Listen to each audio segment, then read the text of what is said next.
estás? Muy buenas noches. Le damos la bienvenida a este programa que es Más de Uno. Yo soy Carlota Tello y estoy con un gran amigo que quiero mucho. Estamos en vivo, no vayan a creer que es programa grabado o que es repetido. Estamos en vivo para que nos puedan hablar. Les lo digo esto porque, bueno, pues en estas fechas hay mucha gente de vacaciones y estamos con algunos programas en Radio Mujer que han sido grabados previamente, pero ahora no, hoy estamos en vivo. Llámanos por favor al 31 22 11 90 o 36 47 18 83 o mándanos un mensajito por WhatsApp al 333-822-3208 porque vamos a tener un programa muy interesante. Le damos las gracias a nuestra productora Telma Coronado y a nuestro operador Giovanni Navarro, quienes hacen posible este programa. Y sin más, pues presento a este gran amigo, Carlos Alcala. ¿Cómo estás, Carlos? Buenas noches, muy bien. Carlos, de verdad es un cuate tan comprometido con su trabajo, psicólogo, ayuda a muchísima gente a salir de adicciones, pero es una persona de veras que ha vivido muchas cosas fuertes y que eso lo ha fortalecido en su persona como profesionista también, ¿verdad? Claro que y sí. entonces, pues vamos a dar inicio a este programa que es, me propone prácticas sexuales extrañas, ¿qué hago? Déjenme decirles que vamos a hablar de las expresiones eróticos sexuales, de la conducta sexual de las personas, porque, bueno, ese nombre no se lo había puesto nadie hasta el doctor Álvarez Gallú, ¿no? Que es uno de nuestros maestros, y el doctor dice, hablemos de estas expresiones eróticos sexuales. Que tienen las personas en relación con el ejercicio de su sexualidad y que a veces son cosas raras para unos, pero conocidas para otros. Entonces esto de que me propone prácticas sexuales extrañas, ¿extrañas para quién? Pues para esa persona, porque seguramente no sabía de estas prácticas.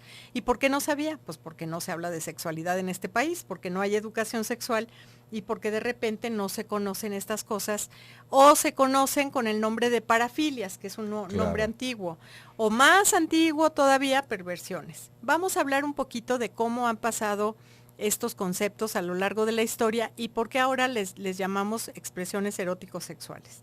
¿Qué te parece, Carlos? Pues está interesantísimo esto, ¿va? Muy interesante, tenemos mucho material para hablar. Sí, Lástima claro. que solo tengamos un programa. Sí, pero bueno, luego le seguiremos hablando, ¿no? Claro. Pero aquí se encuentra pues el fetichismo, el sadomasoquismo, que el otro día estuvimos hablando de esto, se encuentra la zoofilia, la gerontofilia, La necrofilia, la rinofilia, la gastrofilia, la gastrofilia, etcétera. Hay muchísimas. Hay muchas de estas filias que tienen que ver precisamente con estas expresiones eróticos sexuales.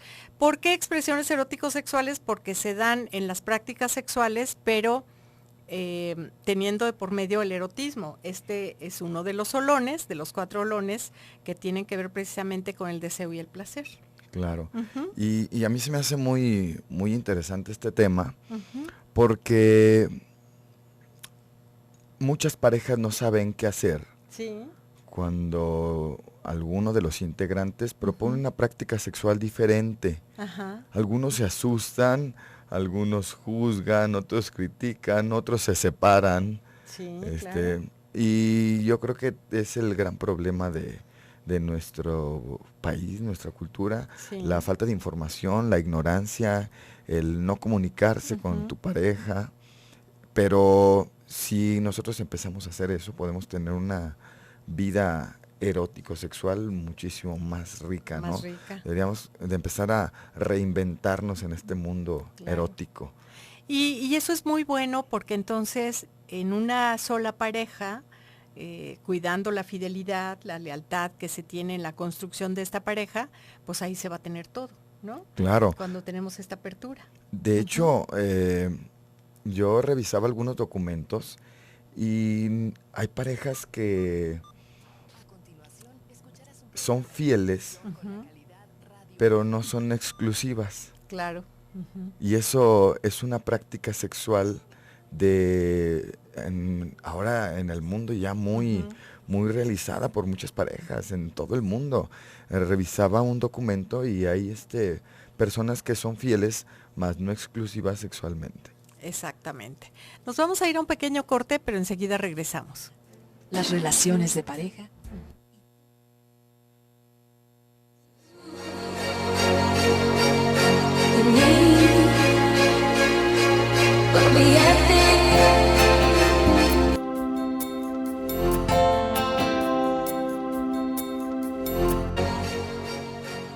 Así es, lo que dice Telma es muy cierto. Incluso nosotros en los talleres que damos para saber usar bien el condón, damos algunas prácticas creativas, ¿no? Para que también el condón entre en el juego erótico. Pero bueno, vamos a hablar entonces el condón debe de ser una cuestión de diario, no de casi siempre, de siempre. Y ahora lo que estamos viendo es cosas extrañas. Entonces, ¿por qué Carlos? ¿Por qué lo que me estabas platicando ahorita en la pausa, se me hizo muy interesante? ¿Se lo puedes decir a nuestro público, porfa? Sí, sobre las parafilias, sobre las prácticas sexuales diferentes, te comentaba que iba a decir locas, no. Sí.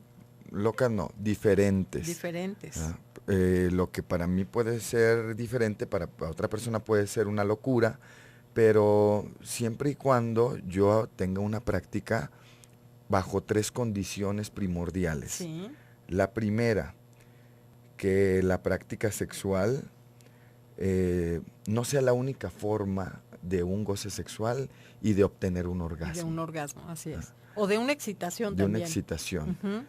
Ejemplo, si a alguna persona le gusta esposar a su pareja para excitarse y obtener un orgasmo ocasionalmente, no hay una parafilia. No hay problema. Pero si necesita que en todas sus prácticas eróticos sexuales exista esa condición, ya tiene una parafilia. Así es. La siguiente, que no afecte a ninguna de las personas que la practican, física, psicológica, económica, familiar, social, emocionalmente, etcétera. Porque si afecta, entonces ya hay un problema. Así es. Ya tenemos una situación que se sale de control. Si a mí me gusta ser sadista con mi pareja, pues, y ella está de acuerdo, no hay problema. Pero si yo aplico el sadismo con una persona desconocida y me dedico a violarla, golpearla, pues claro que voy a incurrir en muchísimas faltas, en delitos, en cuestiones muy graves, ¿no? Y la tercera es esa, que sea consensuado, que la otra persona esté de acuerdo en hacer eso. Yo agregaría una cuarta, porque la acabas de decir tú, que no sea delito. Sí. Porque claro. Finalmente alguien podría discutir, bueno, si yo le digo, si yo tengo 30 años y convenzo a una niña de 8 y me dice que sí, entonces estoy haciendo consenso y voy a tener una práctica sexual de consenso. 30 años con 8 años. Pues no, ¿sabes qué? Eso es delito. Claro. Entonces ahí no se puede hacer, aunque tenga consentimiento de la menor. Como es menor de edad, ahí estás incurriendo en delito. Entonces serían las 3 condiciones que tú dijiste tan claro, más la cuarta que tú también la dijiste. Sí, pues. hay parafilias que no incurren en una agresión a la otra persona, pero hay unas que son inevitables. Claro. Como por decir así, el frotismo.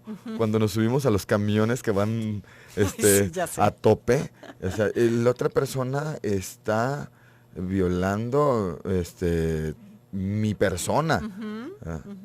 Y está haciendo eso en contra de mi voluntad, ni me pregunta y lo hace. Entonces ahí sí es una falta a la otra persona. Claro. Y puede incurrir hasta en un delito, pues sí. en algunos casos. De hecho, sí. es delito. Entonces se llama triolismo, ¿no? Triolismo. El triolismo activo o pasivo. Y tiene que ver con los masajes o con este tocamiento, ¿no? El triolismo activo, pues es que a mí me fascina dar masajes, entonces me encanta andar agarrando a la gente. O pasivo, me gusta mucho que me den masajes o me gusta que me toquen. Y en ese sentido hay personas que se suben a los camiones más atascados, pues precisamente para sentir placer. Claro. Entonces ahí no sería delito, ¿no? Sí, ¿no? Y vemos que mucho de este tipo de conductas surgen en la adolescencia, ¿no? ¿Por qué? Por la También. mala información, lo que decíamos, por falta de educación sexual. Sí, en nuestro país, ¿no? Que es el problema de, Claro. no nomás en la sexualidad, sino en otros ámbitos En otros también. ámbitos también. Pero también me hablabas de la fidelidad y de no soy exclusivo. Soy fiel, pero no soy exclusivo. Sí, Ujú, una práctica sexual diferente. ujú, Donde se practica esto podrían ser los swingers, ujú, ¿no? claro. Ellos, su filosofía es, soy fiel porque te amo, pero no soy exclusivo sexualmente. Ujú, Puedo tener diferentes o diversas parejas sexuales, claro. porque el vínculo que los une es un sentimiento, un afecto, el amor, Ujú, no la sexualidad. Entonces es una práctica sexual que para muchas personas podría ser muy agresiva incluso, O muy incluso no lo loca. pueden entender porque dicen o piensan que siempre el amor está ligado a la sexualidad, ¿no? Claro, y Ujú, no es y así, no es así. ¿no? Ujú, En nuestra cultura nos han enseñado que amor va ujú, pegado con sexo, ujú, y no, o sea, podemos despegarlos. sí, No necesariamente tiene que estar vinculado una relación sexual con sentir amor por la otra persona. Puede estar vinculado relación sexual únicamente con placer, claro. con gusto, Ujú. no necesariamente con amor, pero nos han enseñado en nuestra cultura que tiene que estar pegado, porque si no, no está bien. Sí, y aparte esa enseñanza ha sido como un dogma, Sí, ¿no? Y ese dogma no me explica lo que pasa realmente, ¿no? Lo que pasa en la realidad cotidiana. sí, yo creo Ajá. que lo veíamos hace mucho tiempo, ¿no? Ujú, Una influencia ujú. judio-cristiana europea muy Judio-cristiana, marcada exacto. que nos quedó. Ujú, sí. Y hay otra manera, ¿no? Quien es fiel,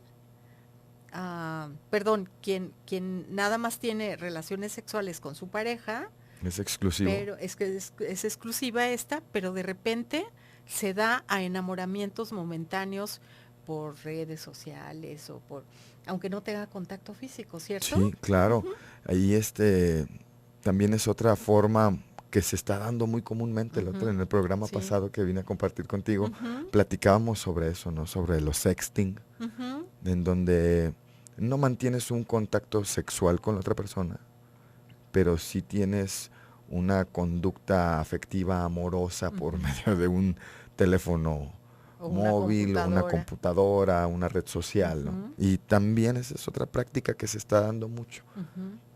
Mensajes sexuales, mensajes eróticos explícitos a más no Sí, poder. también. Ajá. Entonces, esa es otra variación de, de las prácticas sexuales. Ujú, Yo como invito a mi pareja a que tenga una práctica sexual diferente. ujú, Solamente se lo pido, o soy muy arrebatado, ujú, o hablo antes de tener una práctica de este tipo, llego a acuerdos para no tener problemas, ujú, porque luego ujú. pasa muy comúnmente esto, ¿no? Claro. Mira, vamos a hacer un trío, Ujú. pero no pusiste acuerdos, no hablaste, no te informaste, no leíste, no viste posibles consecuencias. Te metes en un problemón que no te la Acabas acabas. divorciado. Claro, mínimo. Si no es que también en la Procuraduría con una demanda, ¿no? Claro, sí, sí, Entonces sí. sí, claro, cualquier cosa se podría, pero bajo esas circunstancias que acabamos de decir hace ratito, ¿no? Sí, Ujú. El y consenso es súper importante. sí, Ajá. el dialogarlo, el llevar una preparación Ujú, hacia una práctica sexual diferente, sea cual sea, ujú, ujú. ¿no? No necesariamente que intervenga otra persona, sino simplemente en pareja. Hay Ujú. prácticas sexuales que todavía son tabús, Sí, claro. ¿no? Ujú, No, o sea, olvídate. ujú, Eh, el ejemplo, el sexo anal. ujú. Para muchas parejas eso es prohibidísimo, ¿no? Prohibidísimo. Sí. Eh, y no lo hablan los hombres, la estimulación prostática, Ujú, el machismo que se maneja claro. en nuestra cultura, a no sé cuánto porcentaje de los hombres los tiene privados de muchísimo, Ujú, de una práctica sexual placentera, claro. ¿no? Que es muy placentera y que ellos por el miedo no se atreven, ¿no? Sí, un Por día en un taller Ajá. comentaba que el orgasmo Ujú, puede triplicarse en tiempo de ujú, 7 a 21 segundos cuando se tiene una estimulación prostática. Y me decía un participante, hombre, pues yo me quedo con mis 7 segundos. No vaya a ser, mejor ni lo investigo. Casi nos vamos a ir a otro mensaje, por favor. Si nos estás escuchando, llámanos porque estamos en vivo. Este programa es para ti. Muchas gracias.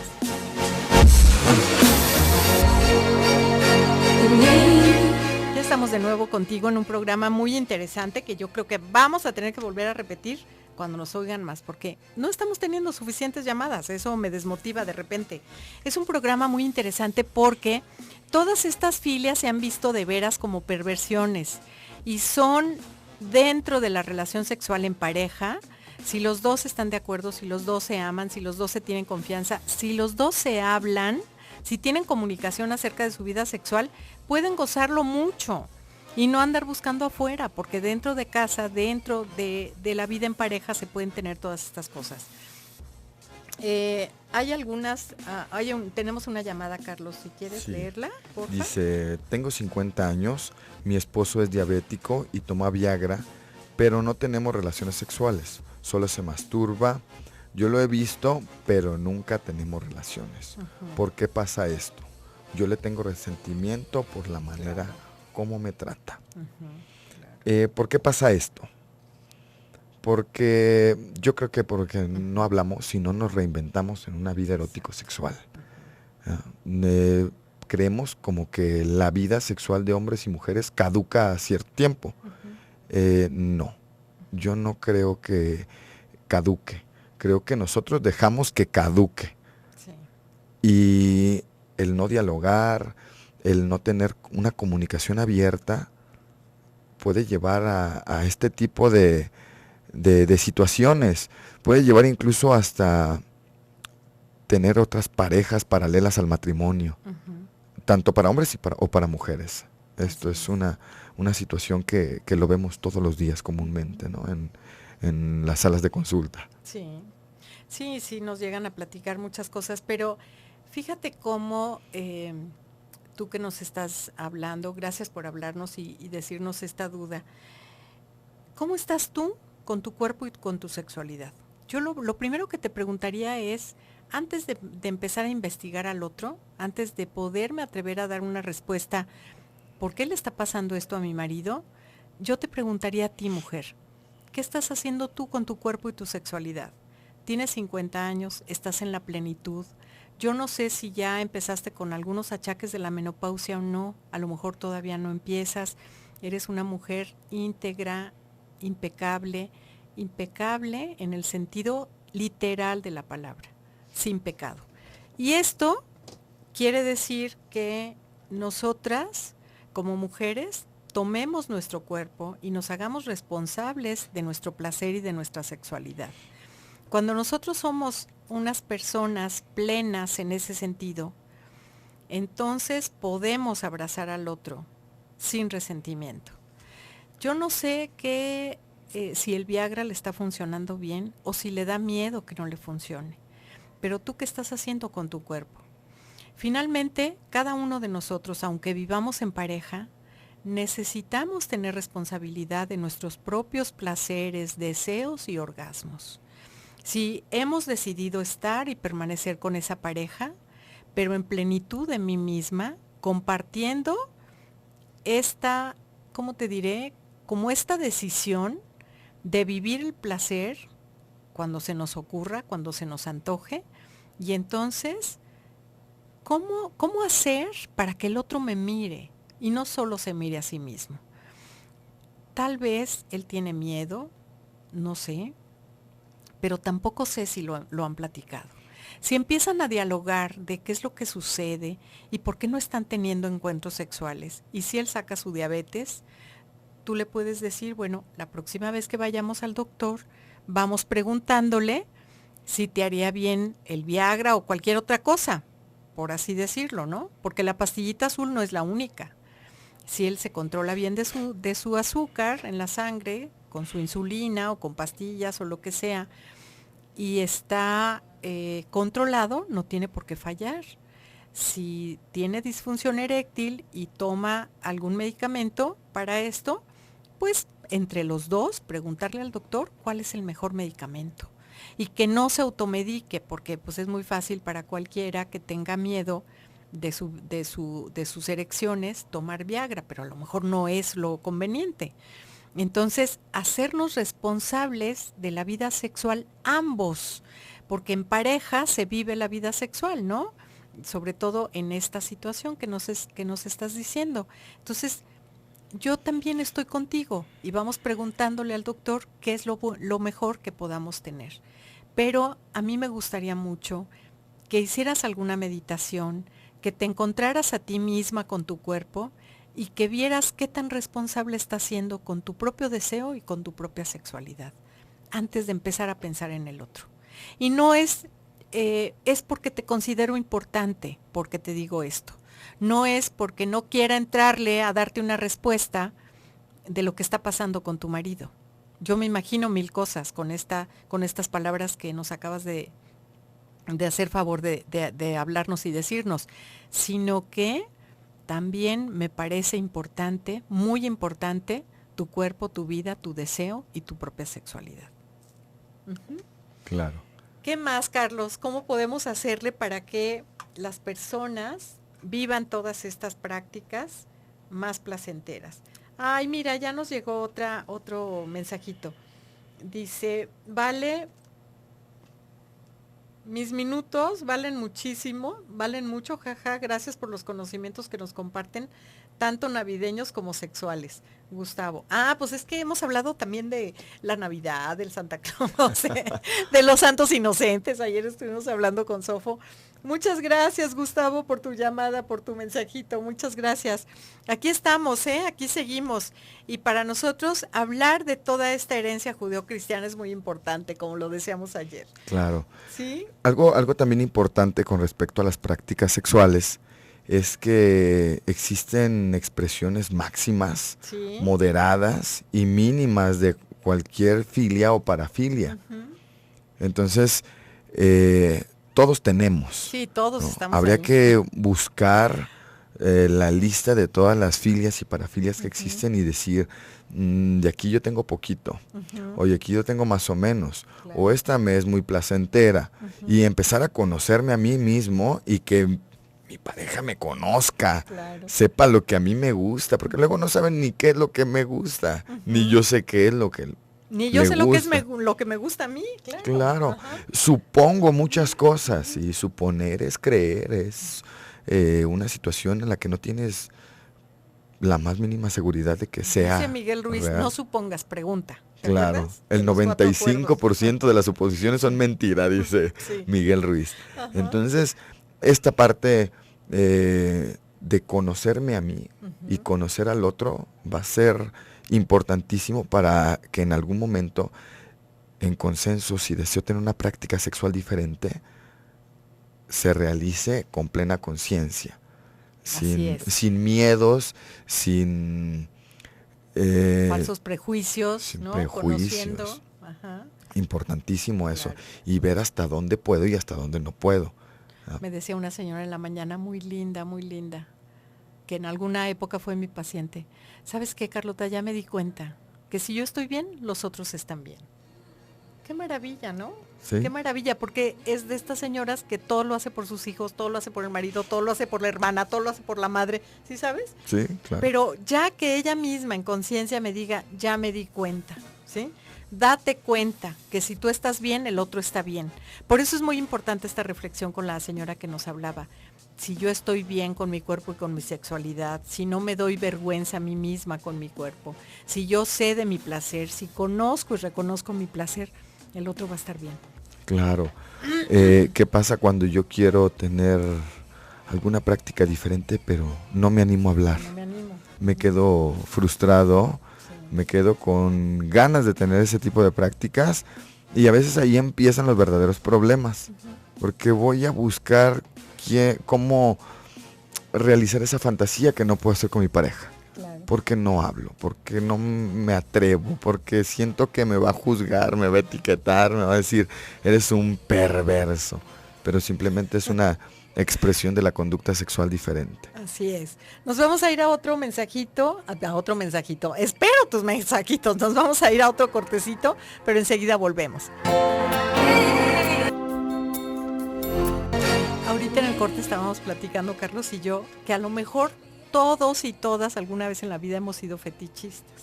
Claro. Que es otra de las parafilias, ¿no? Lo que antes se llamaba parafilia. Porque, sobre todo en la adolescencia, nos enamorábamos de alguien que, aunque no nos correspondiera o no se diera cuenta de nuestro amor, de repente tiraba un papelito, el boletito del camión, o le pedías su suéter porque según tú te estabas muriendo de frío, para abrazar ese suéter, para tenerlo junto a ti, y si es posible te lo quedabas. Entonces, todos y todas hemos tenido alguna vez algo material de alguien que nos recuerda y que nos da mucho placer. Un perfume, ¿no? También, claro. Por ejemplo. La fotografía en la cartera. Fotografía en la cartera. Sí, un montón de cosas. Mira, nos mandan un mensaje. Dice, yo tengo muchos problemas con mi marido porque él me pide sexo anal, pero eso a mí me produce dolor en lugar de placer. También tengo muy poco líbido debido a la menopausia. ¿Cómo puedo contactarlo si no vivo en Guadalajara? Pues igual por mensajito, o si nos habla después para platicar un rato más, con mucho gusto ahorita le vamos a dar nuestros teléfonos, pero yo creo que si definitivamente no estamos dispuestas a tener sexo anal, hay que decirlo, definitivo. Claro. Si no es placentero. Si no es placentero, no. Hay que dejarlo de lado. Ahora, no sé si hayan practicado con algunos lubricantes y esto, que puede ser un poco mejor, pero si definitivamente no quieres, eso hay que respetarlo. Claro. Y la otra parte es qué está pasando con tu propia sexualidad, que qué bueno que me dices que tienes la libido un poco baja por la menopausia.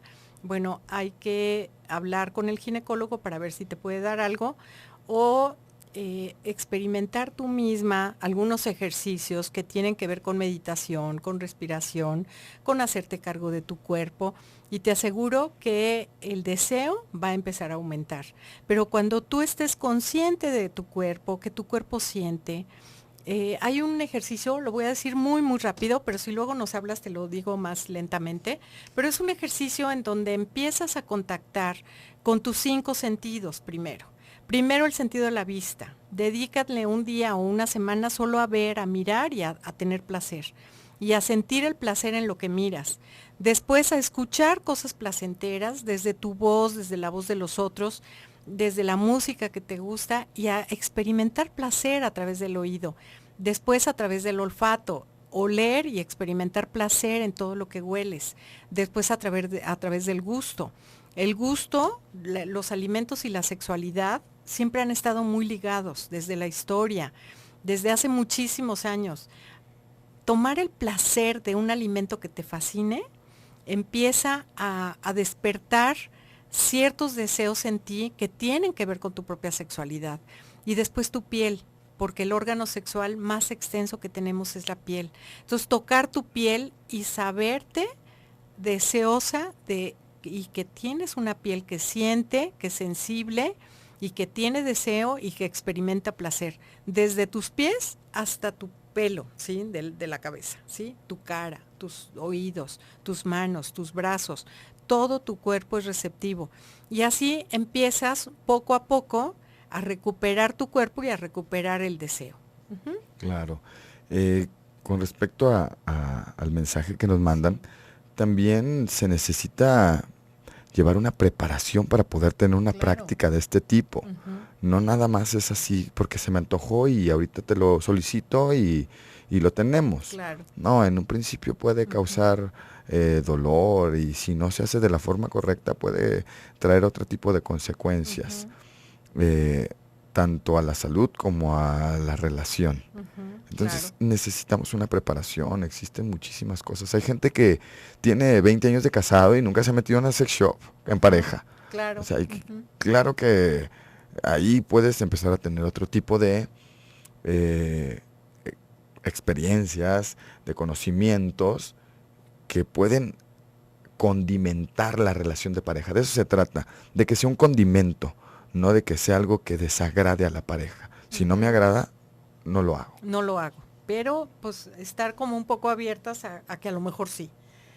Nos llama otra persona y nos dice, ¿de verdad cuesta trabajo aceptar eso de las distintas prácticas sexuales cuando antes se vivió solo la fidelidad en la pareja en sentido más, como lo mencionan, judeo-cristiano europeo? Claro, y acuérdense que esto que heredamos era solamente la práctica de la sexualidad para la procreación.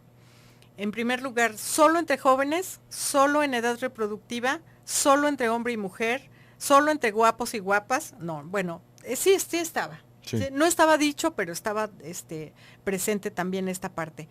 Solo para la reproducción y solo en la posición del misionero.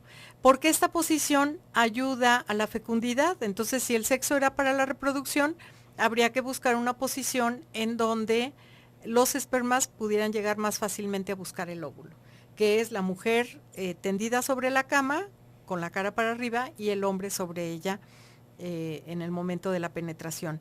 Esa posición se le llamó posición del misionero porque en México, bueno, que no era México, pues, cuando nuestros pueblos indígenas, antes de la época de la conquista española, nuestros pueblos indígenas tenían muchísimas prácticas sexuales distintas. Ajá, muchas posiciones en las prácticas sexuales, y entonces cuando llegan los primeros misioneros en los primeros barcos, cuando la conquista, se dan cuenta que ellos tenían relaciones sexuales incluso cuando la mujer ya estaba embarazada. Para los indígenas, por ejemplo en Tenochtitlán, tener una mujer embarazada quería decir, pues tengo que tener relaciones sexuales con ella a diario, porque el semen es vida. Entonces, si quiero a mi hijo y quiero que mi hijo nazca sano, fuerte, vigoroso, etcétera, pues entonces el semen es vida, ¿sí? Claro. Los españoles no, los españoles tenían la conciencia de que una vez embarazada la mujer no se le volvía a tocar. Y entonces una mujer después de dar a luz, pues es la madre de mis hijos, o sea, ¿cómo le hago? ¿No? Entonces ya no me puedo acercar fácilmente a ella, porque ya es mamá, y es mamá de mis propios hijos. Entonces era un choque tremendo entre las dos culturas, pero también al interior de las parejas. Entonces los primeros misioneros que llegaron con la conquista, pues fueron como diciéndoles a los conquistados cómo tener relaciones sexuales y solo para la procreación. Y todas las estatuillas que se llevaron en donde había actos masturbatorios en pareja, diferentes posiciones sexuales, etcétera, pues unos están en Londres y otros están en París, ¿no? En Alemania, regados sí, por toda Europa. Regados por toda Europa, pero ya no aquí, donde constaba que de verdad la sexualidad de de las culturas prehispánicas eran muy floridas y muy variadas, ¿no? Muy diversas. Entonces, pues eso ya no lo podemos tener, pero bueno, tenemos los libros donde nos explican, y si hemos ido a estos museos, pues allá nos vamos a encontrar estas estatuillas. Hay recuerdo, una dinámica sobre sexualidad que se llama Sí para mí, no para mí. Claro, de Juan ¿no? Carlos. Y es muy, muy divertida y muy constructiva para las personas y mucho más para las parejas. Imagínate, te lo voy a platicar rápidamente. Tú agarras la lista de todas las filias y las parafilias, con tu pareja las vas leyendo y que tu pareja diga, sí para mí, y que tú digas, sí para mí, o no para mí, y la vas leyendo, continúas leyendo la siguiente y dices, esa no para mí. ¿Por qué? Porque no me gusta. Claro. No, sí para mí, o probablemente sí, pero en una expresión mínima. O en unas condiciones tales, ¿no? Sí, o tal vez dentro de algún tiempo. Sería una excelente forma de empezar a conocerme y conocer a mi pareja y poder experimentar una vida sexual más no plena. Tienes que hablar así como en serio. A ver, vamos hablando de parafilias y agarramos un libro. No, sino con la lista, como dice Carlos, y en un juego, en un juego puedes irte dando cuenta lo que sí te gusta, lo que no te gusta y lo que le gusta a tu pareja o lo que no le gusta. Lo que podría llegar a experimentar en un momento dado o lo que jamás en la vida ni se te ocurra, ¿no? Claro. Entonces, jugando nos podemos ir dando cuenta. Sí, y Casi sería hasta se nos acabó divertido. el tiempo. Creo que ya se nos acabó por completo. Bueno, qué gusto haber estado esta tarde noche con Carlos en este programa, tu programa Más de Uno. Nos escuchamos mañana en punto de las 7. Carlos, muchas gracias. Gracias a ustedes.